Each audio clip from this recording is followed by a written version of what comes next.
ఇదంతా? ఇంటి బయట ఏంది నీళ్ళ పోసుకుంటున్నావు? నీకు బయట ఎండలెట్టా ఉందో తెలుసా? సూర్యుడు యమధర్మరాజులాగా మండి పడుతున్నాడు. ఎండాకాలం అంటే అలాగే ఉంటుందిరా దరిద్రుడా. మీ రోజుల్లో ఎండాకాలం వేరు, ఇప్పుడు ఎండాకాలం వేరు. సూర్యుడిని ఇంత ఇంత దగ్గర చూసినట్టుంది. ఎండలో తిరిగి తిరిగి ముట్టి కింద సగ్గట్లు, ఒళ్ళంతా ఒకటే చెమట. చెమటకి ఇక్కడ కోసుకుపోయి ఆఫీస్ అంతా ఇలా నడుస్తున్నాం.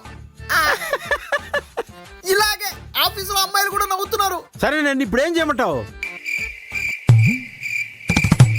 నా రూమ్ లో నాకు ఏసీ కావాలి, పెట్టించు.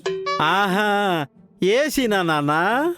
ఇంటి రెంట్ కట్టడానికే దిక్కులేదు, వీడికి ఏసీ కావాలంటే ఏసీ. చెప్పమానే. ఈయన ఎప్పుడు ఇంతే. ఛే, పక్క తప్పుకో. ఏం చేస్తున్నావు నాన్న? ఫ్యాన్ వేస్తున్నా. కరెంట్ పోయిందిరా దరిద్రుడా దరిద్రుడా.